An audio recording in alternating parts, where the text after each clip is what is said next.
Gusto kong magbigay ng chance. Baka masyado akong nabigla. Baka hindi ko man lang hinayaan na magkaroon kami ng maayos na pagpaplano sa lahat. Mahal ko pa rin siya kahit anong gawin ko. Kahit tumuloy ako sa ibang bansa, siya pa rin yung iniisip ko. Yung mga pangarap naming dalawa, mga pangako na sabay namin yung aabutin. Nabigla lang ako, kaya akala ko hindi kami para sa isa't isa. Ngayon ko lang napagtanto na baka antang ako para bumitaw sa relasyon namin. Mahal ko pa rin talaga si Blake. Ay, huwag ka na nga makipagbalikan sa kanya. Naiinis ako sa mga plano mo sa buhay mo. Tama na yung hiwalay na kayo para hindi na maudlot ang pangarap mo. Maganda ka naman at matalino. Gamitin mo yan para makahanap ng mas better na lalaki, no? Yung deserve mo. Maging practical ka naman. Hayaan mo na siya. Huwag kang makikipagkita o makikipagbalikan sa kanya, ha? Isipin mo ang future na mawawala sa'yo. Sayang ang mga advice ko kung babalikan mo lang din naman siya, no? Nakapagsimula ka na nga. Ganyan talaga yan. Darating ang araw na akala mo mahal mo pa siya, pero hindi na pala. Mas lalo lang masisira ang buhay mo kapag bumalik ka sa ex mo. Maniwala ka sa akin. Dahil alam ko to. Mas marami akong karanasan pagdating sa pag-ibig. Walang magandang dulot ang lalaki sa karir ng mga babae. Tsaka meron na yung bago. Iba na ang mahal niya. Kaya nga hindi ka na niya kinukulit, no? Ipaubaya mo na si Blake sa bago niya. Isa sa mga nakakatakot na tao na makakasama mo sa buhay ay ang inggitera at solotera. Paano pa kaya kung iisang dugo ang nananalaytay sa inyo? Katulad ng nangyari kay Zara, kung saan mismong kakambal niya ang umahas sa nobyo. Ano kaya ang mas mananaig? Ang pagmamahala ng magkambal o ang pagiging sakim sa pagnanais na umangkin ng hindi naman kanya? Ay, wow! Congratulations! Grabe ang tagal nyo na, ha? Grabe, 7 years na kayo. Yan ang sana all. Naku, sana all din sa'yo, no? At congrats din dahil na-promote ka. Di ba parang nung nakaraan lang pinag-uusapan natin na what if ikaw na yung magiging head of digital marketing? Tapos nagkatotoo nga, yun talaga ang sana all. Lalo ng sahod. True, kaya nga ang yaman na niyang kakambal ko eh. Isipin mo yon, kapag bored siya ng hapon, malalaman mo na lang nag-book na ng ticket niya papuntang ibang bansa para mag-travel. Kung ganun din naman sa kanya ang sahod ko, malamang kapag magkaaway tayo, malalaman mo na lang na nagpunta ako ng ibang bansa. Hala, hindi mo ako isasama? Malamang magkaaway nga tayo, di ba? E di wala rin kapag sinama kita.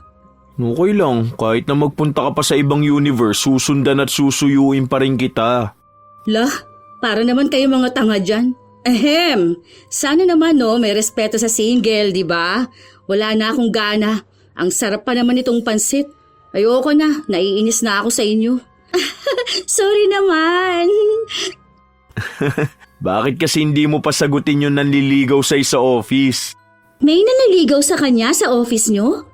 Oo, yung nasa kabilang department. Lagi siyang binibigyan ng pagkain, tapos nagyayaya sa kanya ng date. Kaso ayaw naman niya, pogi naman yun eh. No, ayoko nga sa ganung lalaki. Hindi siya matangkad, no? Parang mas matangkad pa nga ako sa kanya. Gusto ko yung matangkad at pogi, tapos maganda ang katawan, moreno, tapos maganda ang career. Kahit naman nasa edad na ako, pihikan pa rin ako, no? Ano nga kahala niyo sa akin? Basta may manligaw lang, sasagutin ko na kaagad. Pareho pala kayo ng tipo ni Zara. Magkambal nga kayo. Sayang wala akong kakambal. Yun na lang sana ang sayo. Hayaan mo, kapag may nakilala akong matangkad, moreno, pogi at mayaman, ipapakilala kita agad. Oo nga, babe. Para naman hindi yan palaging mainitin ang ulo. Para naman makaranas din ng lambing. Hoy, para namang sinabi niya sa akin na kailangan ko ng lalaki. Hindi, no? Strong independent woman kaya ako. Sus! Huwag ka na nga magkunwari, Sia. Alam ko na kulang ka lang sa lambing. Huwag ka kasing suplada kapag may kumakausap sa'yo. Paano kanyan magkakaroon ng love life, ha? Patuloy nilang inaasar si Zia tungkol sa pagiging pihikan niya sa lalaki. Kambal sina Zara at Zia. Iisa ang hulma ng mukha nila. Sadyang mas malaman lang si Zara.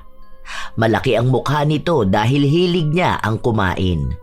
Si Zara ang may karelasyon. si Blake. Nasa kolehiyo pa lang sila noon nang nagkaroon sila ng relasyon at umabot na hanggang sa magkaroon sila ng kanya-kanyang trabaho. Kahit nakambal sina Zia at Zara, iba pa rin ang hilig nila at tinahak nilang landas.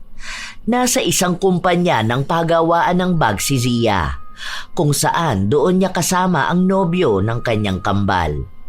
Habang si Zara naman ay nagtuturo sa elementarya. Isang araw, habang magkasama ang dalawang dalaga, pansin ni Zia na hindi mapakali ang kanyang kakambal. Hoy, ano nangyayari sa'yo?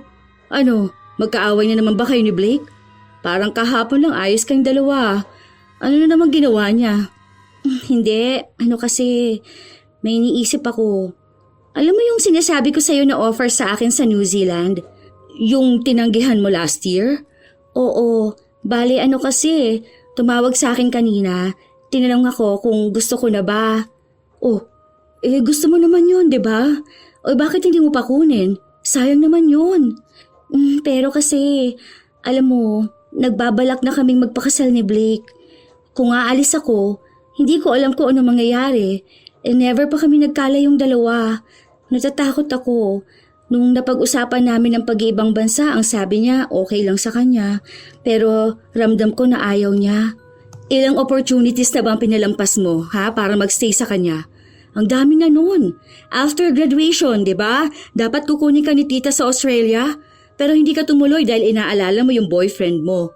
O, nitong nakaraan, Manila na lang po, hindi mo pa tinuloy. Alam mo, malayo pang lalakbayin mo. Pero nagpapakulong ka sa relasyon nyo. Kung patuloy mong tatanggihan lahat yan, paano na lang kapag dumating ang araw na gusto mo na? O, tapos ang opportunities na ang umayaw sa'yo. Ay, pero hindi mo naman ako masisisi kung mas inuuna kong pagmamahal, di ba? Magkaiba po kasi tayo ng pananaw. Mga bata pa lang tayo, alam na ng mga magulang natin na kahit kambal tayo, ibang desisyon ko sa desisyon mo. Hindi ako naniniwala na mas uunahin ko ang love kaysa sa career. Dahil kahit gaano ko pa kamahal ang isang tao, hindi ko ipagpapalit ang oportunidad na meron ako. At yun dapat ang malaman mo. Madali lang para sa'yo yun dahil successful ka eh. Kapag may boyfriend ka, tapos hindi sang-ayon sa career na tinatahak mo, hinihiwalayan mo. Ako kasi, alam mo, yung pakiramdam ko, buong buhay kong kasama si Blake. Lahat ng pangarap ko kasama siya. Hindi ko alam kung anong mangyayari sa future ko kung wala siya. Ramdam ko naman na suportado niya ako pero kasi kapag usapang magkakalayo kami, iba na nagiging tono niya. Natatakot din ako na paano kung malayo kami sa isa't isa o tapos biglang magbago yung pagmamahal namin na baka yung 7 taon namin matapos lang dahil sa magkalayo kami. Kung hindi kanya susuportahan, ibig sabihin nun wala siyang pagmamahal sa'yo. Yan ang sinasabi ko, na kailangan mong pumili kung love or career. Pero pwede naman sana yon kung mahal na mahal ka niya. Tapos maghihintay siya habang inaabot mo pa ang pangarap mo. Sa totoo lang, kami ni Mami, ayaw ka lang talaga namin pagsabihan. Kasi ito ngayon ko lang to sasabihin sa'yo dahil ayoko naman na magmukhang sinisiraan ko ang boyfriend mo. Totoo naman na mabait si Blake. Simula umpisa maalaga na siya sa'yo, kahit na ngayon. Pero hindi lang sa ganun ang standard ng pagmamahal. Dapat alam mo rin kung paano unahin ang sarili mong desisyon. Simula nung naging kayo, wala kang sariling desisyon. Palaging nakadepende sa kanya ang buhay mo. O tingnan mo nga, kung siya, hindi niya maabot yung pangarap niya. O, masyado siyang nakampante sa kung ano lang ang meron siya ngayon. Yung career niya, katulad lang ng meron siya nung 5 years ago. Walang usad. Alam ko mataas ang pangarap mo. Huwag kang magsettle sa isang tao na hindi kayang taasan ang pangarap. Kung may mangyayari man after mong piliin ang career mo, o baka yun mismo ang sign na hindi kayo ang para sa isa't isa. Mas maganda kung pag-usapan niyo muna yan. Tapos, saka ka na magdesisyon. Salamat, Kambal. Hindi ko lang talaga alam kung anong gagawin ko Kasi gulong-gulo ang utak ko ngayon. Gusto kong piliin yung sa New Zealand. Pero alam kong malaking epekto nito sa relasyon namin ni Blake. Basta, yun ang sinabi ko. Kausapin mo siya. Tapos sabihin mo yung iniisip at plano mo. Kung mahal ka niya, wala yung problema sa kanya. Kasi ang pagmamahal, hinahayaan kang lumaya. Hindi ka nito itatali para lang masabing magstay ka. Kung ganun siya sa pagpili mo ng career na may benefits naman ang future nyo, baka oras na para mag-move on. Gusto mo bang magkape tayo sa labas? Tara, ano ba yan? Kanina ko pa napapansin na ang init ng ulo mo. Pagpasok mo pa lang, hindi na maipintay ang mukha mo. Hulaan ko. Nag-away na naman kayo nakakambal ko, no? Tungkol ba saan? Baka may toyo na naman, ano? Ewan ko ba sa kanya? Di ko na siya maintindihan. Halika na, ako nang sagot sa kape natin. Mamaya na yan, hindi ka rin naman makapagtrabaho ng maayos. Dahil sa mga sinabi ni Zia, mas lalong naguluhan ang isipan ng kanyang kakambal. Alam niya na mas makikinig ito sa kanya, lalo pat silang dalawa lang din naman ang magkapatid. Nakatira sila sa iisang bahay habang ang mga magulang nila ay nasa ibang bansa at doon naninirahan. Maayos naman ang pamumuhay nila. May kakayahan pagdating sa pera. Sadyang may mga bagay lang talaga na kailangan nilang paghirapan, lalo na kung may kinalaman ito sa pinipili nilang trabaho at kinabukasan. Ang pera na hawak nila ay galing sa pinaghirapan nila. Gumagabay lang ang kanilang mga magulang kapag kinakailangan. Isang araw, habang nasa trabaho si Zia, pansin niyang wala sa mood si Blake. Hindi na tumanggi si Blake. Sumama siya sa kakambal ng nobya. Magkaibigan din naman silang dalawa at para na ring kapatid ang tingin ng binata kay Zia. Pero hindi ganon ang tingin ni Zia sa kanya. Noon pa man, bago pa nagkaroon ng relasyon sina Zara at Blake, mas naunang nakilala ni Zia ang binata. Naging magkaibigan silang dalawa at gusto na niya ito. Noong nakilala ng binata ang kanyang kakambal, doon ito nagkagusto. Hindi yun maintindihan ni Zia dahil iisa lang naman ang mukha nila ng kakambal. Mas bilugan pa nga ang kay Zara at simple lang kung pumorma. Kahit na nagpapakita siya ng pagkakaibigan sa binata, matagal na niya itong nais na agawin sa kakambal. Hindi niya lang alam kung kailan ba ang tamang panahon. Kaya nga nais niyang umalis ng bansa si Zara para masolo niya ang nobyo nito. Sinabi naman pala sa'yo what if ayaw naman talaga niya sa'yo, hindi ba? Sinabi niya yan? Hindi naman ganun eksaktong sinabi niya. Pero kasi, alam mo, mas kilala ko ang kambal ko. Magkasama na kami noon, nasa sinapupunan pa lang kami ng mami namin, no? Ikaw, years mo pa lang siyang nakakasama. Kahit hindi niya direktang sabihin sa akin, alam ko na kung anong ibig niyang sabihin. Ewan ko. Basta kapag ganyang may kinalaman sa relasyon ninyo, hindi ako nakikialam. Malay ko dyan sa love na yan. Pero bakit naman parang nag-iba siya sa akin? Ramdam ko na talagang iba na yung pakikitungo niya eh. Tulungan mo na lang kaya ako. Paano ko ba pwedeng ibalik yung pagmamahal niya sa akin? Sweet naman ako eh. Consistent din naman ako sa efforts. Alam mo naman yun, di ba? Aba, malay ko dyan sa inyo ha. Di ba nga ang sabi nila kapag years ng relationship, meron talagang ano ba yun? Basta parang doon naghihiwalay. Wag, ayoko naman na maghiwalay kaming dalawa. Balak na nga namin magpakasal eh. Paano ka naman magpapakasal? Ang baba niyang sahod mo. Hindi ka na nga nakaangat sa posisyon mo. Ayusin mo kasi ang trabaho mo. O malaki ba ipon mo ha? Wala naman yung sa ganun, no? Basta mahal namin ang isa't isa. Ayan. Ayan mismong dahilan kaya hindi kayo nagkakaayos ng kambal ko. Mahilig ka sa bahala na. Naku, alam mo kung gaano kataas ang pangharap nun. Ewan ko na lang kung hindi ka niya iwan. Ewan ko sa'yo. Baka mamaya iiyak ka sa harapan ko ha. Lalo na ngayon, naaalis na siya papuntang New Zealand. New Zealand? Kailan? Bakit wala siyang sinasabi sa akin? Ang usapan namin hindi na siya tutuloy ah. Hindi niya ba sinabi sa'yo? Ay, sorry. Ang daldal ko naman yata masyado. Bahala ka nga dyan. Aalis na ako. Teka lang. Nag-uusap na tayo tapos saka mo ko lalayasan? Ano yung tungkol sa New Zealand? Huwag mong sasabihin na sa akin galing ha. Huwag na pala. Baka mamaya pag-awayan niyo pa. Ano nga? Sabihin mo na sa akin. Kasi, ganito yun. Ang akala ko kasi yun ang dahilan kaya kayo nag-away. Alam mo yung offer sa kanya last year? Yun pa rin. Sabi niya sa akin na sayang naman yun. Ang laki kaya ng sahod doon kumpara mo naman dito. Ako, alam mo naman bilang supportive kakambal, ang sabi ko go lang siya sa kung anong pangarap niya.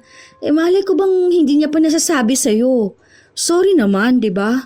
Basta kapag nag-usap kayo, wag mo kong idadamay ha. Kahit na ang totoo ay sinadya niya talaga yung sabihin. Nakiusap sa kanya si Zara na wag na munang ipaalam sa nobyo ang anumang plano niya dahil hindi pa naman siya sigurado.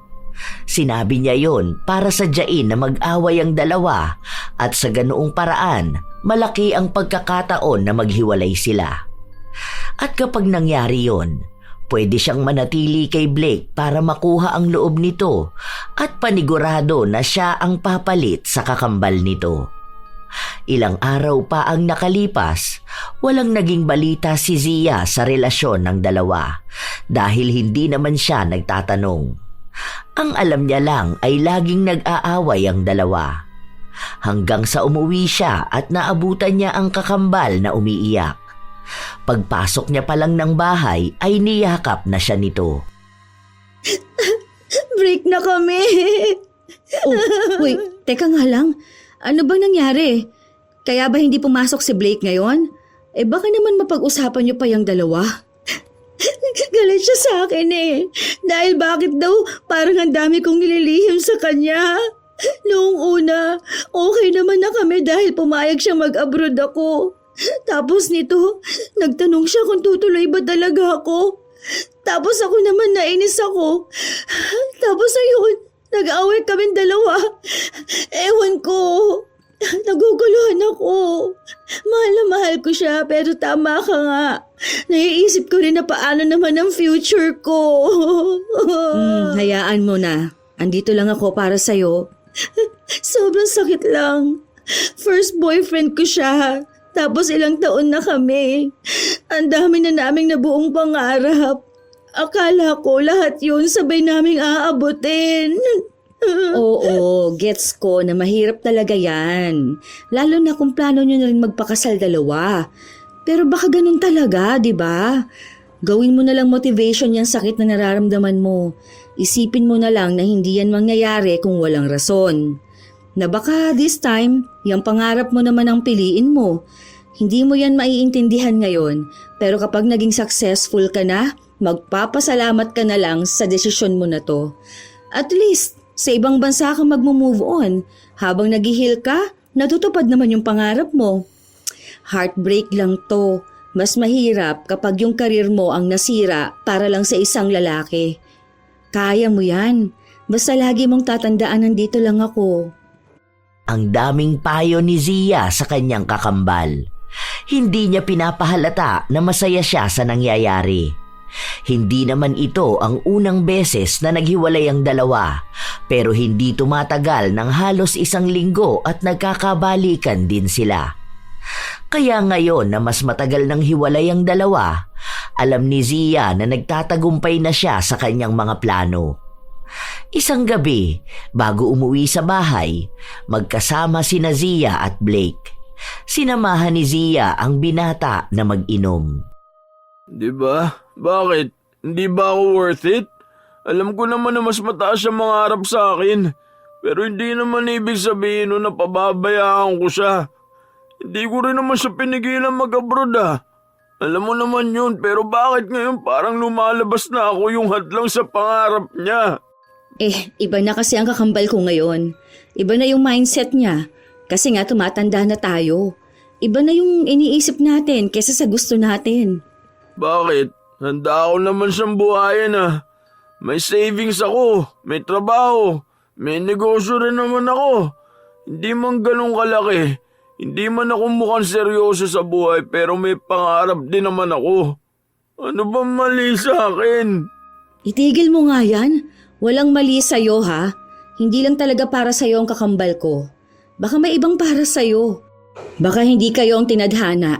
Malay mo, yung babaeng makakasama mo habang buhay nasa paligid lang. Malay mo kasama mo palagi, di ba? Hindi naman ibig sabihin na umabot kayo ng 7 years forever na kayo. Kasi kung ibang babae yan, hindi niya hahayaang maglasing ka ng ganyan. Tingnan mo nga, ilang beses mo na siyang tinawagan, pero wala naman siyang sinagot kahit isang beses. Ibig sabihin, hindi ka na ganun kahalaga sa kanya. O ako, tingnan mo, pagod na sa trabaho, pero nandito pa rin ako, sinasamahan ka. Hindi kumibo si Blake. Nilagok niya lang ang alak na hawak niya. Ilang sandali pa, hinawakan ni Zia ang kamay ng binata. Nagtangka pa nga siyang halikan nito pero umiwas si Blake. Lasing na ang binata kaya alam ni Zia na wala na itong maaalala kinabukasan.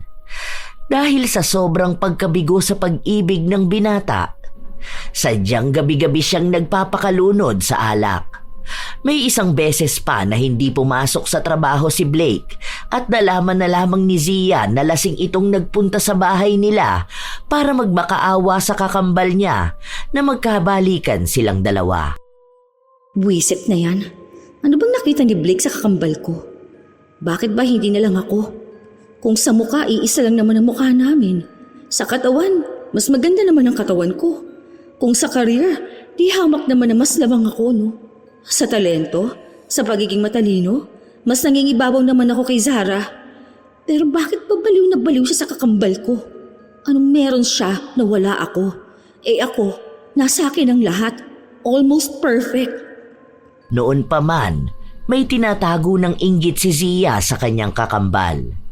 Kahit na mas pinupuri siya ng iba, mas kinaiinggitan niya pa rin ang kung anong meron kay Zara. Gusto niya kung anong meron sa kakambal, yun din ang meron sa kanya.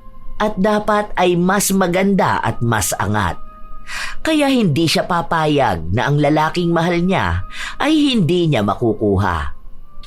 Hanggang sa lumipas ang buwan, hindi pa rin tanggap ni Blake ang nangyari.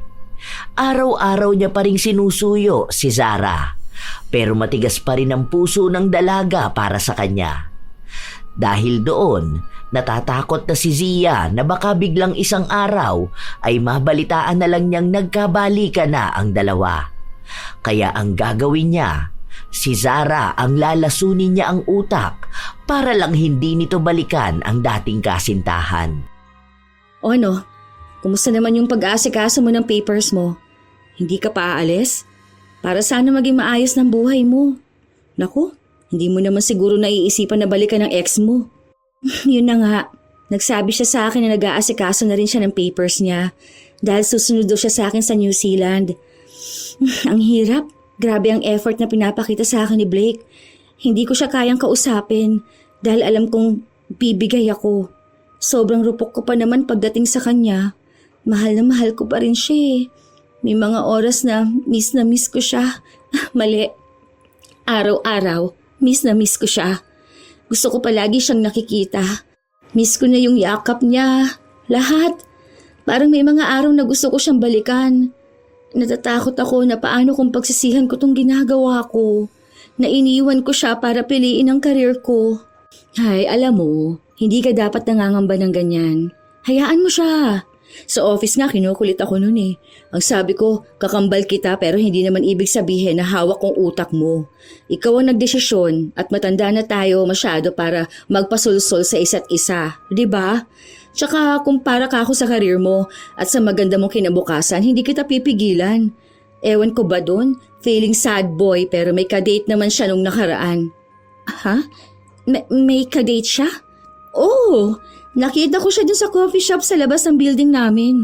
Hindi naman ako nagkakamali, no? Ewan ko kung sino yon. Basta kulay pink yung buhok eh. Tapos maputi. Parang ang Koreana. Mukha ring bata-bata pa. Siguro mga early 20s, ganon. Kaya, nako huwag kang magpapadala sa kanya. Alam mo, yung mga lalaki na yan, magaling lang yan sila magdrama. Pero ang totoo niyan, habang wini-win back ka niya, may tinetest naman siyang ibang babae. Kapag hindi ka niya nabawi, edi doon siya sa isa. Para hindi siya lugi. Nako, ganyan sila. Kaya huwag ka magpapaniwala sa sinasabi ng mga lalaki na yan. Ang love life, iniiyak ka ng sobra. Kahit na taon pa kayo, kahit ilang pang dekada, kahit may anak na kayo, may chance na magloko ang lalaki. Ibibreak talaga nila ang puso mo at tiwala. Pero kapag ang career ang pinili mo, kahit kailan hindi ka malulugi. Maniwala ka sa akin, mas powerful ang babae na may career kaysa may love life. Kaya go mo yung gusto mo. Huwag mo intindihin yung ex mo. Kapag naging successful ka na, doon ka magkaroon ng maayos na love life. Mas makakakilala ka pa ng successful na lalaki. Mas deserve mo yun kesa sa ex mong chill-chill lang sa buhay. Nadala na naman ng mga salita ni Zia ang kakambal. Kahit na ang totoo, gusto na niya itong umalis para hindi na mabawi si Blake. Sa araw-araw, hindi pa rin tumitigil ang binata. Patuloy siyang nanunuyo kay Zara na nagpapalaso naman sa mga salita ng kakambal nito. Isang araw, may sakit si Blake. Habang nasa bahay siya, si Zia ang nag-aasikaso sa kanya. Pwede mo bang tawagan si Zara? Ang sabihin mo, mamamatay na ako. Ang OA mo naman, lagnat lang yung meron sa'yo, Blake, no? Saka sinabihan ko na siya, pero ang sabi niya sa akin may inaayos siyang papers para sa pagpunta niya ng New Zealand. Alam mo bang ibig sabihin nun? Mas mahalaga sa kanya ang New Zealand kesa dyan sa buhay mo. Oh, kumain ka na. Susubuan na lang kita. O teka, ihipan ko ha, baka mainit. Sabihin mo lang na kailangan ko siya.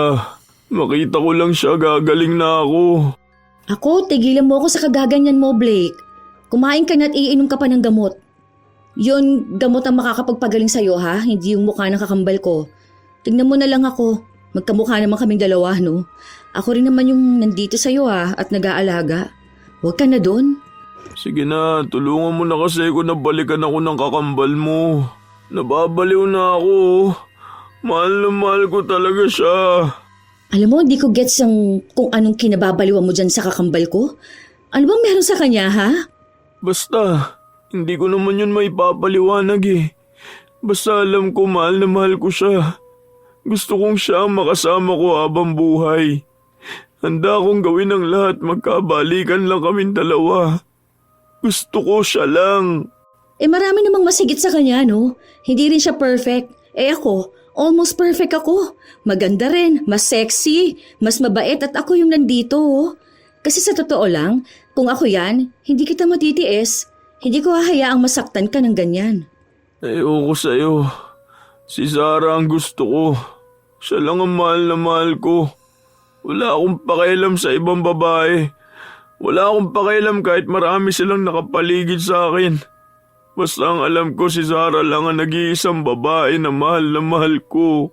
Sige, tingnan natin kung hanggang kailan mo yan masasabi. Dahil alam ko, darating din ang araw na magmamahal ka ng ibang babae. Babae na palaging nasa tabi mo. Tila ba may laman ang mga salitang binitawan ng dalaga. May iba itong ibig sabihin. Dahil ang totoo ay nagsisimula na rin siyang gayumahin ang dating kasintahan ng kakambal. May napanood kasi siya na nag-udyok sa kanya na gawin yun. Ilang beses na rin naman niyang sinubukan na makuha si Blake, pero sadyang hindi kayang kalimutan ng binata ang nag-iisang babae na mahal nito. Kaya kung hindi niya ito madadaan sa palaging pagsama rito, gagamitan na lang niya ito ng gayuma. Ang akala ni Zia ay walang epekto ang gayuma, lalo pat palagi pa ring hinahanap ni Blake si Zara. Hanggang sa isang araw, habang nag-uusap ang magkambal tungkol sa pag-aasikaso ng papel ni Zara, tumawag si Blake. Inaaya siya nito na lumabas. Aalis ka? Akala ko ba inaantok ka na? Yung friend ko kasi nag-aaya lumabas. Sama ako. Sino ba yan? Si Wynonna? Hindi, ibang friend no. Parang date, ganun. Kaya yung kami lang muna sanang dalawa. Okay. May kinikilala ka pala ngayon ha? Sige, okay lang pala. Enjoy ka ha. Sana makilala ko rin yan. Wala ka kasing kinukwento sa akin eh. Hindi na nag-atubili si Zia na umalis. Nang magkasama na ang dalawa, kapansin-pansin na may nagbabago na sa pagtingin ni Blake, pero hindi ganon sa inaasahan ni Zia. Para pa rin silang magkaibigan o tao na nasa posisyon na kinikilala pa lang ang isa't isa. Minsan kasi, bukang bibig pa rin ni Blake ang dating kasintahan. Hindi man niya kinukulit si Zara. Panay pa rin siya tanong sa kung ano na ang kalagayan nito. Habang ayaw niya rin namang mawalay sa kanya si Zia. Maging si Blake ay naguguluhan na sa nangyayari sa kanya. Isang araw, habang nasa opisina ang dalaga, may nagbigay sa kanya ng kape. Ang seryoso mo naman dyan, ma'am. Hindi, may problema kasi sa account ng company eh. Nai-stress na ako. Ano ba yan? Na-shadow ban ata lahat ng social media ng marketing team. Ano bang nangyari? Patingin nga ako. Huwag na, magtrabaho ka na doon. Mamaya pagalitan ka talaga dyan. Wala kang ibang ginawa kundi bumuntot sa akin. So wala akong gana kapag hindi kita nakikita eh. Gusto ko nga makipagpalit ng table kay Frankie para matanaw kita dyan, oh. Parang tanga to. Bakit mo naman ako tatanawin? Sabi ko nga, nangihina ako kapag hindi kita nakikita, di ba? Sa akin mo lang nakikita si Zara eh. Kunwari ka pa. Hindi ka nga makamove on sa kanya. Nakalimutan ko na nga siya. Di ko rin alam kung bakit ikaw ang palagi ko napapanaginipan. Naisip ko nga rin na baka nga totoong sinabi mo na may ibang babae pa naman na mas magiging mahalaga sa buhay ko. Yung babae na palaging nasa tabi ko. Sino bang kasama ko noong mga panahon na pakiramdam ko wala nang saysay ang buhay ko? Ikaw, di ba? Kung free ka sa Sunday, tara, labas tayo. Sagot ko, huwag ka mag-alala. Tago ang kilig ni Zia dahil ayaw niyang magmukhang desperada sa atensyon ng lalaking ginayuman niya. Ngayon mukhang umiepekto na ng malala kay Blake ang pinagawa niya. Kaya ngayon na nagkakamabutihan na sila, mas lalo niyang pananatilihin ang pagmamahalan na mabubuo sa kanila. Hindi siya papayag na masisira yon ng kanyang kakambal. Gabi ng Sabado, bago ang kanilang pagkikita ng binata, naghalungkat ng magandang damit si Zia. Nagsusukat siya sa harapan ng salamin nang biglang pumasok ang kanyang kakambal. Aalis ka? Hindi, bukas pa. May date ulit ako. Feeling ko, sasagutin ko na siya. Wow! Totoo ba? Sino ba yan? Patayin nga ako ng picture. Bakit wala kang kinukwento sa akin, ha? Yan ba yung office mate mo? Yung sinasabi mo na maniligaw mo? Sure ka na ba sa kanya? Matagal na kaming magkakilala nito. College days pa lang magkaibigan na kami. Ngayon lang nagkaroon ng chance na magbago ang pagtingin niya sa akin eh. Hindi ko muna pinapakita at kinukwento baka ma-evil eye eh. Alam mo naman, baka mausog wala pa ngang kami.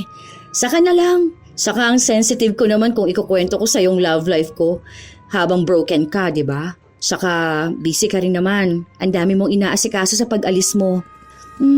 Pero okay naman siya.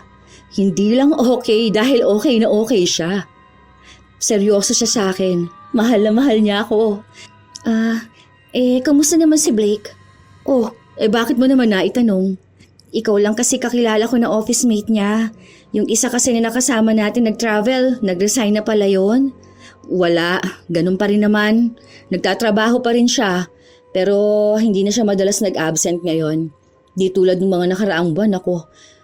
Naka-move on na ata sa'yo. Mukhang may ibang babaeng kinahuhumalingan eh. Hindi na nga rin niya ako kinukulit ngayon eh. Ano naman? Bakit ka naman malulungkot? Di ba nga dapat masaya ka na kasi wala nang pipigil sa mga plano mo? Ito naman yung gusto mo Makakapag-move on ka rin naman sa kanya. Maniwala ka sa akin, kapag nasa ibang bansa ka na, baka doon ka makakilala ng lalaki na para sa'yo. Yung pakakasalan ka kaagad. Hindi ko alam kung makaka-move on pa ba ako. Mahal na mahal ko pa rin siya. Parang ang gusto kong makipagkita sa kanya at makipagbalikan. Baliw ka ba? Nakipaghiwalay ka na nga tapos makikipagbalikan ka pa? Masisira lang ang mga plano natin kapag ginawa mo yan. Gusto kong magbigay ng chance. Baka masyado akong nabigla. Baka hindi ko man lang hinayaan na magkaroon kami ng maayos na pagpaplano sa lahat. Mahal ko pa rin siya kahit anong gawin ko. Kahit tumuloy ako sa ibang bansa, siya pa rin yung naiisip ko. Yung mga pangarap naming dalawa, mga pangako na sabay namin yung aabutin. Nabigla lang ako kaya akala ko hindi kami para sa isa't isa. Ngayon ko lang napagtanto na baka ang tanga ko para bumitaw sa relasyon namin. Mahal ko pa rin talaga si Blake. Huwag ka na nga kasing makipagbalikan sa kanya. Naiinis ako sa mga plano mo sa buhay mo. Tama na yung hiwalay na kayo para hindi na maudlot ang pangarap mo. Maganda ka naman at matalino. Gamitin mo yan para makahanap ng mas better na lalaki. Yung deserve mo. Maging practical ka naman. Hayaan mo na siya. Huwag kang makikipagkita o makikipagbalikan sa kanya ha. Isipin mo ang future na mawawala sa'yo. Sayang ang mga advice ko kung babalikan mo lang din naman siya. Nakapagsimula ka na nga eh. Ganyan talaga yan. Darating ang araw na akala mo mahal mo pa siya pero hindi na pala. Mas lalo lang masisira ang buhay mo kapag bumalik ka sa ex mo. Maniwala ka sa akin dahil alam ko to. Mas marami akong karanasan pagdating sa pag-ibig. Walang magandang dulot ang lalaki sa karir ng mga babae. Tsaka meron na yung bago. Iba na ang mahal niya. Kaya nga hindi ka na niya kinukulit. Ipaubaya mo na si Blake sa bago niya. Kailangan ng magmadali ni Zia na maangkin si Blake. Lalo pat pansin niya rin na seryoso ang kanyang kakambal na makipagbalikan sa dati nitong kasintahan. Kinabukasan, maganda ang suot ni Zia. Maganda rin siyang umalis ng kanilang bahay. Tulog pa nung mga panahon na yon si Zara, kaya alam niyang hindi rin siya masusundan. Sa tagong lugar sila nagtungo ni Blake dahil ayaw niyang may makakita sa kanila. Baka may bigla pang magsabi sa kanyang kakambal at manggulo pa sa relasyon nila. Habang nagkukwentuhan na may tawanan, hinawakan ni Blake ang kamay ni Zia. Alam mo ba, hindi ko talaga maipaliwanag kung bakit ikaw lagi ang iniisip ko. Para tuloy akong baliw. Sus, ayan ka na naman ha. May gusto ka ba sa akin? Bakit hindi mo pa kasi ako direktahin? Hindi pa ba halata? Yung palagi kong pagyaya sa'yo ng date, hindi ba yung sapat? Manhid ka yata eh. Hindi naman ako manhid. Inaalala ko lang baka mamaya gawin mo akong rebound. Bakit ko naman gagawin yun? Sa totoo lang, parang kailan ko lang napagtanto na mas higit ka nga kesa dun sa kakambal mo. Yung 7 years ng buhay ko nasayang lang dahil sa kanya. Kung sana, nilaan ko na lang yung lahat sa'yo. Nung college tayo, magkaibigan na tayo. Sana noon pa lang nakita ko na ang potensyal na maging girlfriend ka, na maging asawa ka. Noong mga panahon na kailangan ko ng kasama, ikaw lang ang nasa tabi ko. Ayaw mong umiiyak ako. Ayaw mong nasasaktan ako. Sana ikaw na lang ang pinili ko nun. At sana ngayon, may chance pa rin tayo. Hindi pa nagsasalita si Zia nang biglang tumunog ang cellphone ni Blake. Nakita niya ang pangalan ng kakambal. Tumatawag ito kay Blake na mukhang buo na ang desisyon na makipagbalikan sa kanya. Oo, sinasagot na kita kahit hindi mo pa ako nililigawan. Tayo na. Mahal na mahal din kita at gusto kong ikaw lang ang paglaanan ng buhay ko. Talaga ba? Totoo ba? Pero may isa akong hiling. Please, ayokong nakikipag-usap ka pa rin sa ex mo. Kasi kung ako lang ang mahal mo, puputulin mo na ang ugnayan ninyong dalawa. Wala na kaming pinag-uusapan. Hindi ko alam kung bakit bigla siyang tumawag sa akin. Pero ayoko mag-overthink ka, kaya ibablock ko siya. Ayan, tignan mo. Ayoko lang magkaroon ng komplikasyon sa ating dalawa. Ayoko magkaroon ng gulo dahil ang ex mo, ang kakambal ko. Promise, hindi ko hahayaan na mag-overthink ka.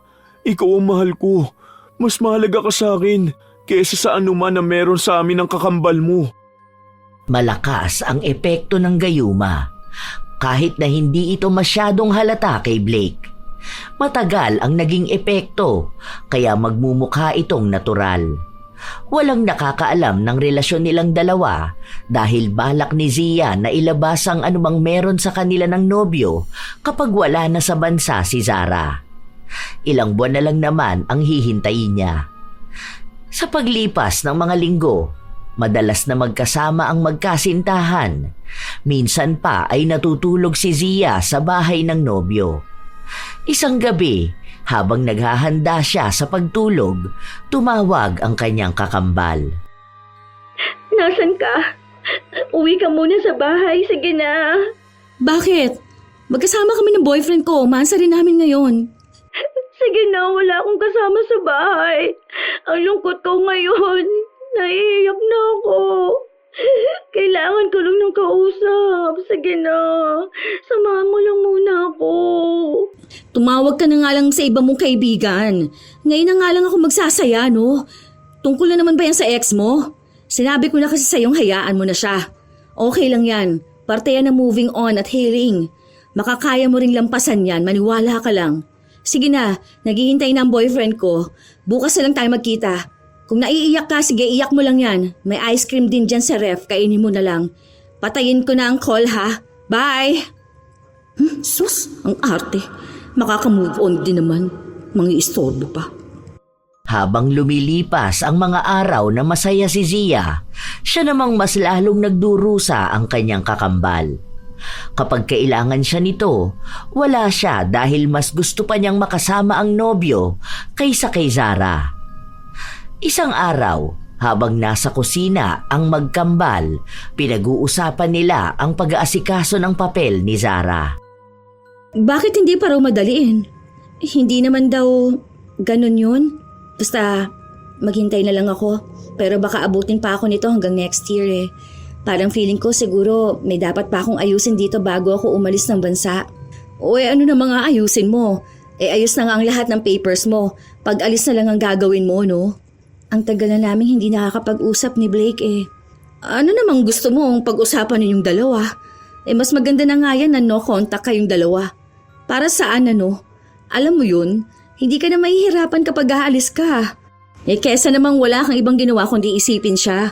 Dagdag pa sakit sa'yo yun. Wala namang napapalayang closure na yan. Habang nagsasalita si Zia, biglang tumunog ang cellphone niya kung saan nakita na tumatawag si Blake. Bakit tumatawag sa'yo si Blake? Ha? Ewan ko. Baka may tatanong sa akin. Akala ko sabi mo hindi na kayo nag-uusap. Bakit naman hindi kami mag-uusap kung magkaibigan kaming dalawa? Hindi naman ibig sabihin na hiwalay na kayo, wala na rin akong karapatang makipagkaibigan sa kanya, hindi ba?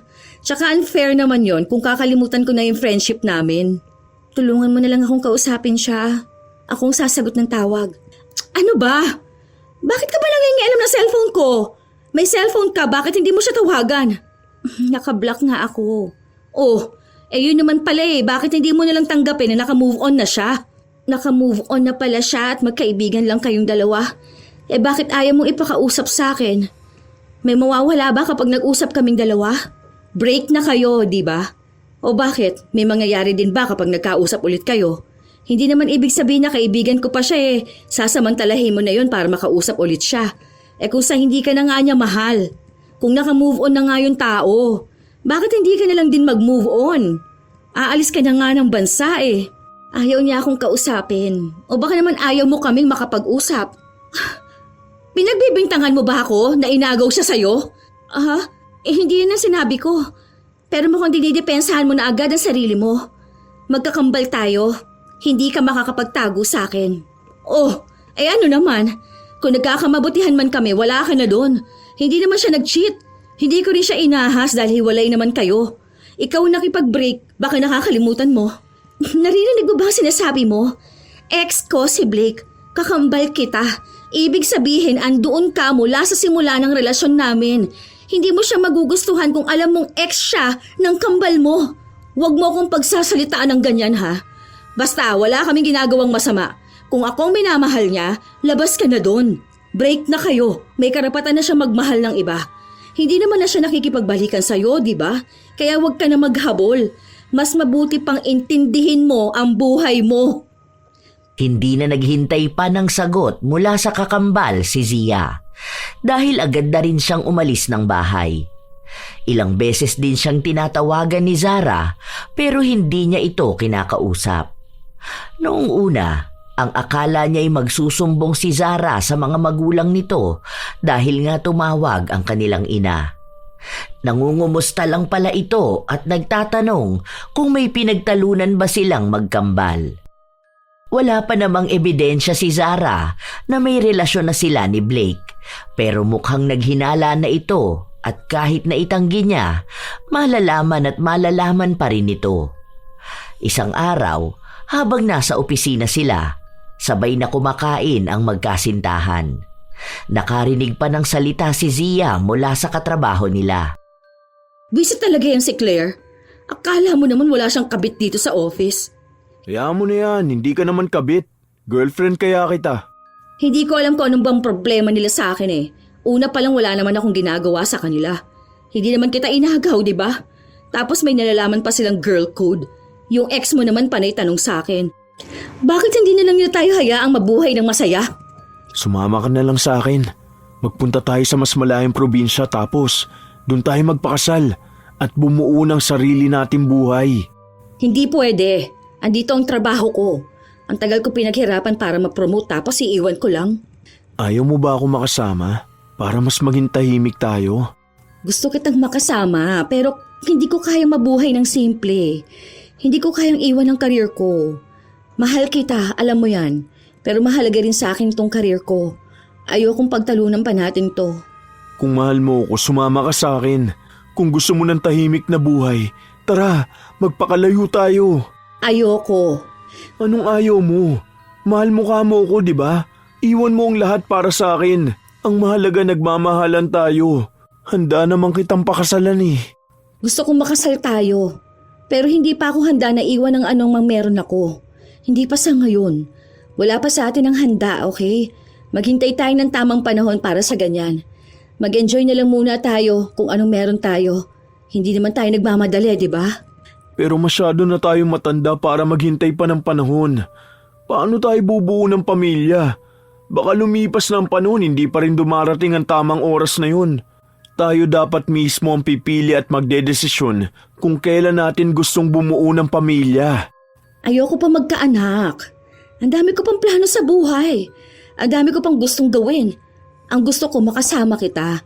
Pero gusto ko pang magkaroon pa tayo ng oras para sa isa't isa. Hindi yung ganito. Hindi yung madalian. Nag-enjoy pa ako sa buhay ko, no? Hindi pa ako handa na magkaroon ng pamilya. Ako gusto ko na. Hindi ka pa naman handa ah. Hindi pa naman buo ang plano mo sa buhay. Gusto ko kapag mag-settle na ako, maayos na ang lahat. Hindi lang sa akin, pati na rin sa'yo. Hindi yung mag-aasawa lang tayo dahil sa gusto natin. Pinaplano yun. Pero nakahanda naman ako magsakripisyo. Handa akong magtrabaho para bigyan kayo ng magandang buhay na magiging anak natin. Gusto ko na magkaroon ng anak. Kahit ayaw mo, kailangan mo akong bigyan ng anak. Obligasyon mo yun bilang ikaw ang girlfriend ko. Hindi nakakibo si Zia dahil pansin niya na may kakaibang inaasta ang kanyang nobyo. Akala niya ay sa araw na yun lang iba ang pakikitungo sa kanya ni Blake. Pero ilang araw pa ang lumipas, naging mahigpit na ito sa kanya. Minamandohan na rin siya at dapat lahat ng ginagawa niya ay alam ni Blake. Lahat ng desisyon niya sasabihin niya muna bago niya gawin. Dahil kapag hindi niya yun ginawa, mag-aaway silang dalawa. Hindi sanay si Zia na may lalaking humahawak sa kanyang leeg. Kaya kahit na bago pa lang sila ng nobyo, ay sakal na siya. Isang hapon, habang nagtatrabaho si Zia, may nag-abot sa kanya ng pagkain. Ito ang katrabaho nila na dating manliligaw niya. Nakita yun ni Blake, kaya galit na galit ito. Ano ba? Bakit mo naman tinapon yung pagkain? Nagsasayang ka masyado? Ano? Masaya ka pa na tumatanggap ka ng pagkain galing sa ibang lalaki? Eh di ba may gusto yun sa'yo? Huwag mo sabihin sa akin na may gusto ka rin sa kanya. Niloloko mo ba ako, ha? Ano? Ipagpapalit mo ako sa ganong klase ng lalaki? Ang ayoko sa lahat yung harap-harapan akong tinatarantado. Pwede bang hinaan mo ang boses mo? Wala na siyang gusto sa akin. Okay? Nagpakisuyo lang ako sa kanya. Lumabas siya kanina kaya nagpabili na rin ako. O ano bang problema mo? Huwag mo nga ako sinisigawan lalo na pag nandito tayo sa opisina ha. Kahit na boyfriend kita, mas mataas pa rin ang posisyon ko sa'yo. Ihiwalay mong personal na buhay natin at sa profesional. Wala akong pakialam kahit ano pang posisyon mo sa trabaho. Ako ang lalaki sa relasyon natin. Kaya dapat ako pa rin ang masusunod. Kapag sinabi kong hindi pwede, ibig sabihin hindi pwede. Pwede ba huwag mong manduhan ang buhay ko? Walang kahit na sinong lalaking susundin ko kahit na gaano pa kita kamahal. Mas kaya kong buhay ko kaysa dyan sa inaakala mo. Sa totoo lang, nakakaramdam na ng takot si Zia sa inaasta ng nobyo. Hindi naman ganon si Blake noon. kahit nung si Zara pa ang karelasyon nito. Hindi niya pinipilit si Zara sa gusto niya. Meron man silang pag-aaway pero hindi naman ganon kalala. Kaya paanong bigla na lang nagbago ang ugali ni Blake? Ilang linggo pa ang lumipas. Sa tuwing may mangyayari sa kanilang dalawa, halata na pinipilit ni Blake na may mabuo. Habang si Zia ang palihim na gumagawa ng paraan para hindi siya mabuntis. Kahit mahal na mahal niya ang nobyo, hindi niya maisip ang buhay na maging isang ina. Gusto niyang magkaroon ng pamilya, pero alam niyang hindi pa siya handa. Kung magpapabuntis siya kay Blake, maraming oportunidad sa buhay niya ang mawawala. Isang araw, naghahanda si Zia na umuwi na sa bahay nila, kung saan sa pagmamadali niya ay may nahulog siya mula sa bag niya. Ano to? Umiinom ka ng pills? Kaya ba hindi ka mabuntis-buntis, ha? Pwede ba? Hindi pa nga ako handa. Ayoko pa magkaroon ng anak. Akin na yan. Ibalik mo yan sa akin. Wala pa sa plano ko magkaroon ng anak, okay? Ang dami ko pang hindi naaabot na pangarap. Hindi ka uuwi. Dito ka lang. Anong hindi? Kailangan ko umuwi. Hindi ko naman to bahay eh. Bakit ka uuwi? Wala naman trabaho bukas, di ba? Dito ka lang. Bakit? May iba ka bang pupuntahan bukod sa bahay nyo, ha? Kailangan ako ni Zara. Kailangan ko umuwi sa bahay. Hindi bang sabi mo hindi na kayo nag-uusap ng kakambal mo? Hayaan mo siya. Matanda na siya. Dito ka lang. Kapag sinabi kong dito ka lang, hindi ka aalis. Huwag mong tangkain na bumili pa nito. Dahil kapag sinabi kong magbubuntis ka para sa anak ko, yun ang mangyayari. Pwede ba? Natatakot na ako sa'yo. Bakit ba nagmamadali ka magkaroon ng anak? Wala pa nga tayong 1 taon, di ba? Para hindi mo ko iwan. Dahil nararamdaman kong meron kang ibang lalaki. Wala akong iba. Ikaw lang yung mahal ko. Ikaw yung gusto kong makasama habang buhay.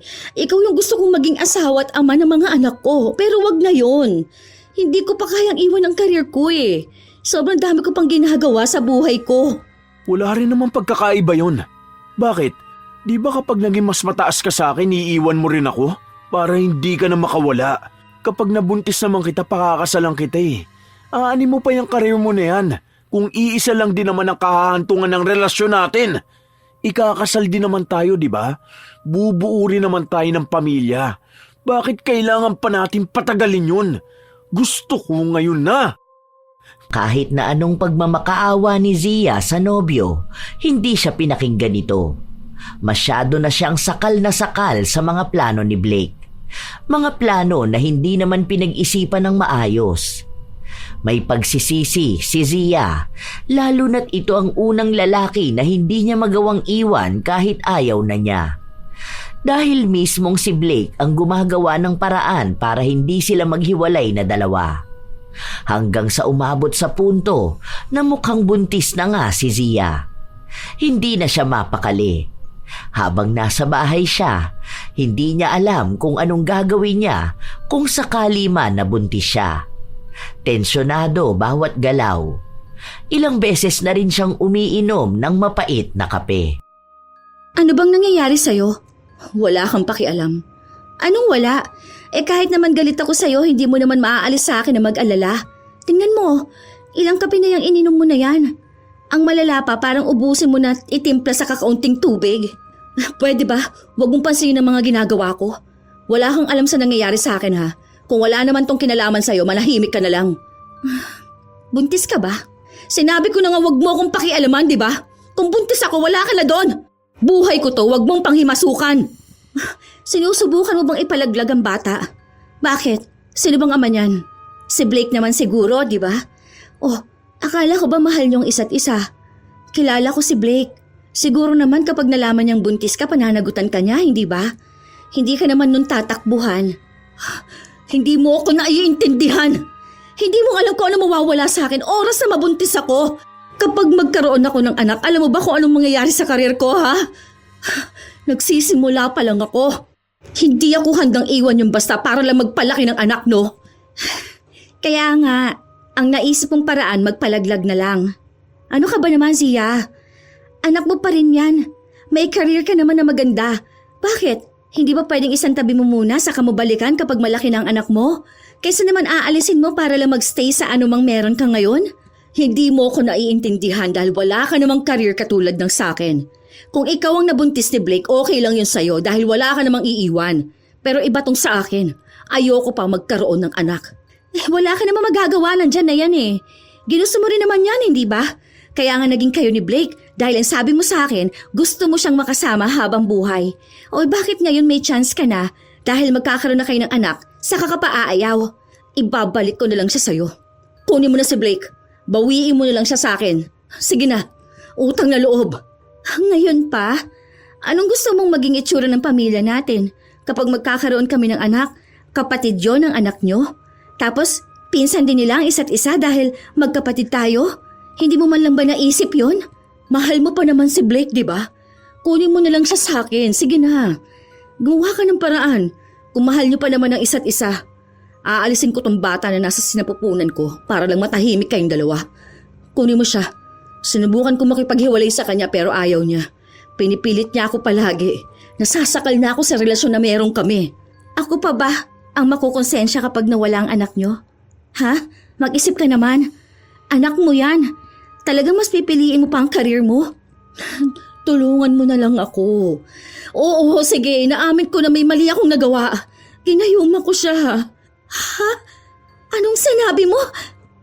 Narinig mo naman, di ba? Ginayuma ko si Blake. Noon gusto ko siya kaya gumawa ako ng paraan. Wala siyang ibang ginawa kundi hanapin ka. Mahal na mahal ka niya. Kahit anong pilit ko, ikaw talaga yung laman ng puso niya eh. Nagawa ko lang naman yun dahil akala ko para kami sa isa't isa pero hindi. Hindi ko kaya yung commitment na gusto niya. Ayoko magkaroon ng asawa. Ayoko magkaroon ng anak. Ginawa mo talaga yun? Nang hindi mo malang iniisip ang magiging epekto nun sa'yo, ha? Ang magiging malaking epekto nun sa taong ginayuma mo. Kaya pala ibang napansin ko kay Blake. Parang ibang tao siya kapag kaharap ko siya. Yun pala, nasa ilalim siya ng gayuma. Ngayong alam mo na, tulungan mo na lang ako. Bawiin mo na siya. Total kayo naman na nagmamahalang dalawa, di ba? Ayoko na sa kanya. Pagod na ako sa pagmamando niya sa buhay ko. Ayoko sa lahat yung pinakikialaman ng gusto kong gawin eh. Utang na loob. Bawiin mo na siya.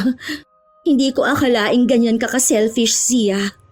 Matapos mo mang-agaw ng pagmamahal ng iba, ibabalik mo na parang basura na hindi mo na kailangan. Tapos ngayon, mas malala pa dahil buntis ka. Pero sarili mo lang talaga ang mahalaga para sa'yo. Hindi kita kinakaya. Kahit na anong pagmamakaawa ni Zia sa kakambal, naakitin na lang ulit si Blake. Hindi ito ginawa ni Zara. Ang sabi niya, tutulong na lang siyang maalis ang gayuma pero hindi pa niya alam kung paano nga ba yon gagawin. Dahil si Zia lang naman ang nakakaalam ng tungkol sa mga ganong bagay.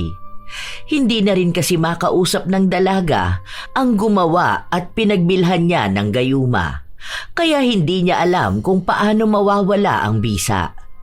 O kung gaano pa ba katagal ang hihintayin niya para mawala na ang pagmamahal sa kanya ni Blake. Minsan pa ay nasasaktan siya ni Blake, lalo na kapag nagseselos ito. Ayaw na ayaw ng binata na nakikipag-usap siya sa kahit na sinong lalaki, kahit na may kinalaman pa ito sa trabaho. Kung noong una, matagal bago umepekto ang gayuma at unti-unting nagkakagusto sa kanya si Blake, ngayon naman ay palala ng palala.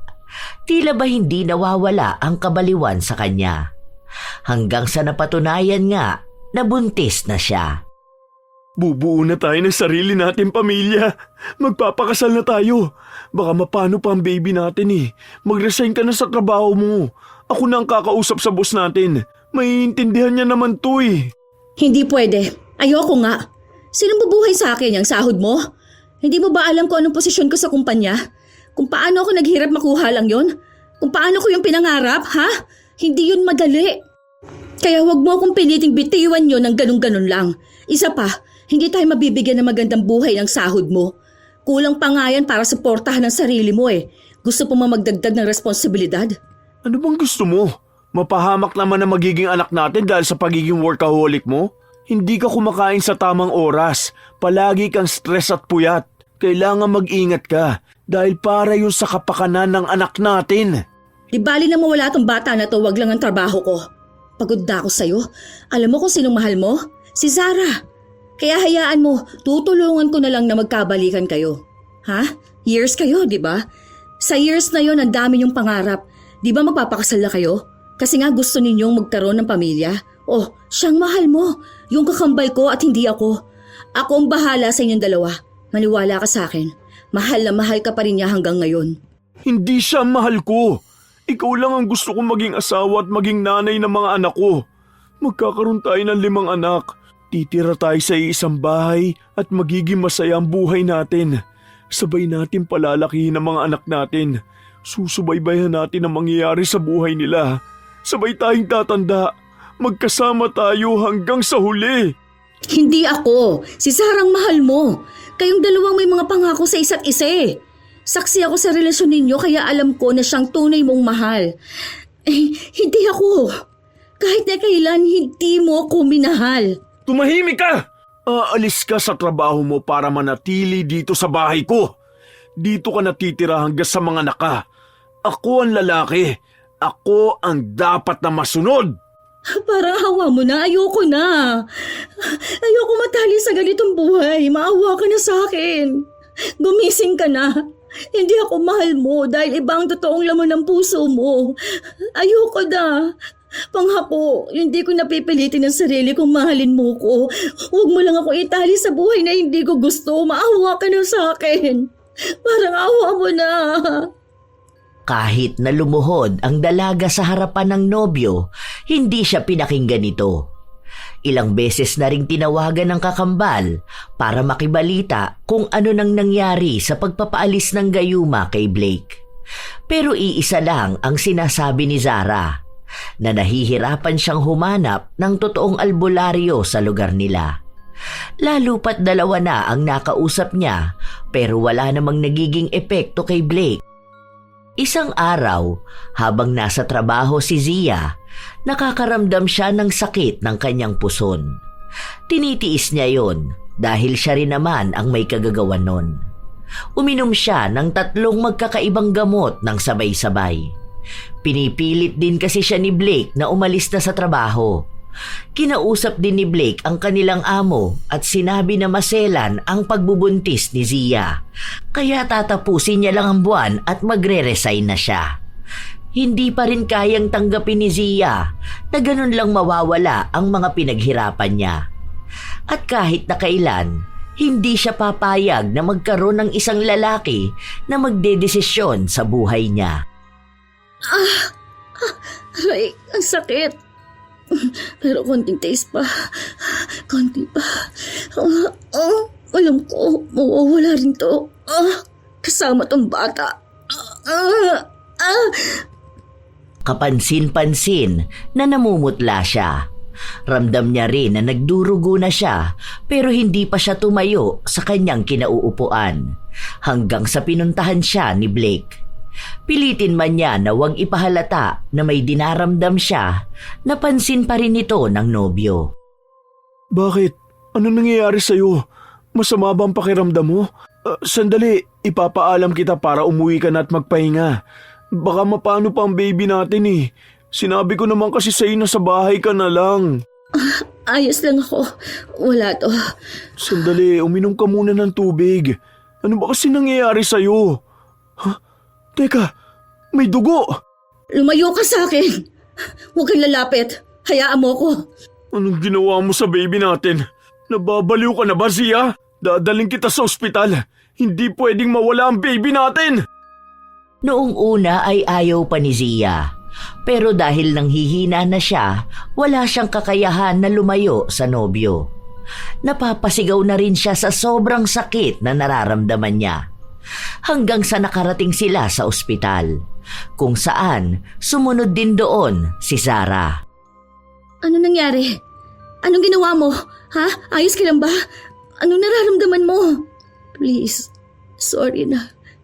Sorry na kung pinilit kong kunin sa'yo si Blake. Ayoko na sa kanya. Sorry. Parang awa mo na. Ayoko na sa kanya. Tulungan mo ko. Bawiin mo na siya. Ikaw dapat ang buntis. Ikaw dapat ang pakakasalan niya, hindi ako. Ayoko ng ganitong buhay. Hindi ako handa. Hindi ko alam kung anong gagawin ko. Kinakausap ko nga siya kanina pero sinigawan niya lang ako. Galit na galit siya. Nakakatakot. Yun lang ang unang beses na nakita ko siya magalit ng ganun. Wala na raw kasi ang baby niyo eh. Nagagalit siya na baka iwan mo siya at lumayo ka sa kanya. Nagsisisi na ako sa ginawa ko, promise. Hindi ko na yun uulitin. Ilayo mo lang siya sa akin. Ayoko na nito. Tulungan mo ko. Patawarin mo ko. Huwag mo akong ibibigay sa kanya. Dahil pipilitin na lang ako mabuntis ulit. Ayoko. May nakausap na akong albularyo. Hindi ko pa alam kung anong gagawin niya pero ang sabi niya, sinusubukan ng araw niya. Pangalawang beses na siyang gumawa ng ritual para kay Blake dahil malakas nga ang klase ng gayuma na nangyari sa kanya. Basta, ipangako mo sa akin, hindi mo ako hahayaang bumalik sa kanya. Sorry, malaki ang pagsisisi ko sa ginawa kong ito sa'yo. Noong una, gusto ni Blake na sa bahay niya umuwi ang nobya pero hindi pumayag si Zara. Ang sabi niya, siya ang dapat na mag-aalaga sa kanyang kakambal. Halos gabi-gabing nagpupunta si Blake sa bahay ni Zara pero hindi siya makapasok. Hindi rin kasi lumalabas ng bahay si Zia. Nagpaalam siya sa trabaho na babalik siya kapag maayos na siya. Ilang araw pa ang nakalipas, walang paramdam si Blake. Kahit ang tumawag, wala. Hanggang sa bigla itong nagpadala ng mensahe kay Zara. Humihingi ito ng tawad sa nangyari. Hindi niya raw alam kung bakit nagkaroon sila ng relasyon ni Zia. Basta bigla na lang isang umaga ay nagising siya. Para siyang namulat sa katotohanan at ang daming tanong sa utak niya. Kapag naiisip niya si Zia, galit lang daw ang nararamdaman niya para rito. Natanggal na ata ang gayuma kay Blake. Nakita kami kanina. Lumuhod siya sa harapan ko, humihingi ng tawad dahil sa nagawa niyang piliin ka. Hindi ko sinabi sa kanya ang ginawa mo, pero ayaw na ayaw niyang nababanggit ng pangalan mo. Galit na galit siya sa'yo. Umalis na rin daw siya sa trabaho dahil hindi niya kinakaya ang mga tanong sa kanya ng mga tao roon tungkol sa'yo. Wala na rin namang dahilan para magkita kaming dalawa. May trauma na ako. Ikaw pa ngayon ang may trauma? Matapos mong manggayuma at magalit sa akin? Matapos mong paghiwalayin kami? Di ba dapat akong masama ang loob? Hindi ko rin alam kung bakit ba tinulungan din kita eh. Lalo na nung panahon na nangihina ka dahil sa pagkawala ng anak mo. Alam ko naman na galit ka pa rin. Di naman kita masisisi. Kung aalis ka rin at lalayo sa akin, okay lang. Tanggap ko yon. Alam ko na wala akong karapatang patawarin dahil masyado akong nainggit sa love life mo. Habang ako naman talaga ang hindi handa. Ang gusto ko lang yung atensyon, pero hindi ang commitment. Aalis na talaga ako. Sa susunod na linggo na ang flight ko. Kaya mukhang ito na rin ang huling beses na magkikita tayo. Kailangan ko pa ng oras, hindi lang sa moving on, kundi sa paghilom nitong sugat na nagawa mo. Gawa niyo sa akin, kahit na hindi alam ni Blake ang ginagawa niya. Sorry, Zara. Sana mapatawad mo ko. Alam ko mapapatawad kita pero hindi ngayon. Hindi ko alam kung kailan. Pero sana maging malaking aral tong nangyari sa'yo. Sa susunod, sa akin man o sa ibang tao, huwag mong sanang pagnasaan ng anumang meron sa kanila. Pag-ibig man o atensyon. Dahil sa huli, baka hindi mo rin kayang manindigan. Sana may natutunan ka sa nangyari sa'yo. Tunay naman na mahirap magpatawad sa klase ng kasalanang ginawa ni Zia. Iyon ang huling beses na nag-usap silang magkapatid. Hindi na sila nagkita matapos nun. Kahit si Blake ay hindi na rin niya nakita. Nabalitaan na lang niya na matapos ang 3 taon, nagkabalikan ng dalawa at nagpatuloy ng kanilang buhay sa New Zealand. Noong ikinasal si Zara, hindi siya inimbitahan, gawa na rin na ayaw siyang makita ni Blake. Nagpaabot na lang siya ng pagbati sa kapatid. Kailan lang din nalaman ng mga magulang niya ang nangyari. Nagalit ang mga ito sa kanya, pero hindi nagtagal ay pinatawad na rin siya. Napatawad naman din siya ni Zara, pero hindi na sila katulad noon. Malaki ang naging pagsisisi ni Zia sa ginawa niya dahil nawalan siya ng kakambal. Nawalan siya ng taong kakampi niya dapat sa lahat ng bagay. Dahil din doon, nagpatuloy si Zia sa kanyang tinahak na buhay. May maayos na karera pero walang maayos na pag-ibig.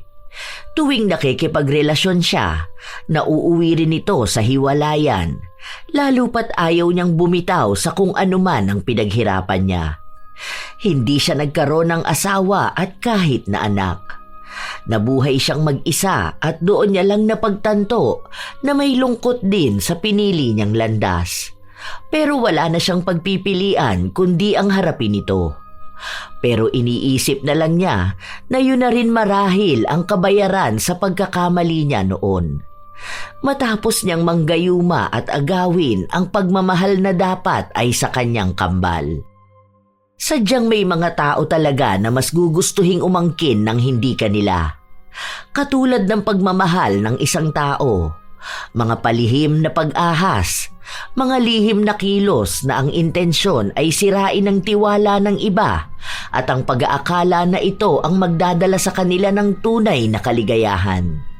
Pero hindi nila naiintindihan na ang ganong klasing tagumpay ay nakapatong sa kasinungalingan at kasalanan. Kapag kinuha mo ang isang bagay na hindi nakalaan para sa iyo, sa huli, ikaw din ang mawawalan. Ang kaligayahang galing sa panlilinlang ay hindi nagtatagal. Katulad nito ang pagmamahal na ginamitan ng gayuma. Paggamit ito ng maling paraan para lang maramdaman ang pagmamahal. Hindi nila maunawaan na ang pag-ibig na pinilit ay hindi tunay na pagmamahal. Isa lang itong ilusyon na gawa ng mga taong malungkot ang buhay. Huwag kailanman maging dahilan ng pagluha o pagkawasak ng ibang tao para lang makuha ang gusto. Pahalagahan ang integridad dahil ito ang iyong magiging mukha sa mundong ito. Tandaan na lamang na kung hindi para sa iyo ang isang tao, hayaan mo, huwag mong pilitin at agawin sa iba. Dahil ang tunay na nakalaan para sa iyo, darating ito ng kusa nang hindi mo kailangang manakit ng iba. Minsan talaga mga apo, may mga tao na gawain ang maging mga agaw. Minsan na rin ba kayong naagawan ng kakilala ninyo? At naway wala sa inyo ang maging dahilan ng pagkasira ng relasyon ng iba? Kung kayo mga apo ay may komento at opinyon sa ating bagong kwento, maaari nyo yang ibahagi upang aming mabasa. Hangad ko na sana'y may natutunan kayo sa aking ibinahaging kwento ngayong araw. Shout out sa ilan sa mga masusugid na tagapakinig ng mga istorya ni Lola Telang. Belen Malbas, Arlon Verdejo, Assorted Love Hurts KSA, Hana Maylin Sesgundo, Teresa Balino, Charmaine Ebon, Mark Angel Pascual, Grace Respecia, Margarita Galang, Yolanda Beher, Fermina Aklan, Maribel Balabag, Fatima Conado, Miss K. Story, Regine Laban Galang. Shout out din sa inyo, Raymond Nahera, Jonalyn Itang, Glyza Abit, Early Joy Fernandez, Nancy Villarreal, Stickmaker, Reza Dominguez, Mary Fernandez, May Mendoza, Jen Gavino, Maymay Nunez, Angeline Mina, Delino Dalo, Monet Vergara, Kikay Kulit. Shout out din sa lahat ng aking mga mahal na apo, sa lahat ng silent listeners, at sa lahat ng mga apo kong walang sawang nag-aabang at nakikinig araw-araw. Ito ang inyong Lola Telang at maraming salamat Sa lagi ninyong pakikinig, mga apo.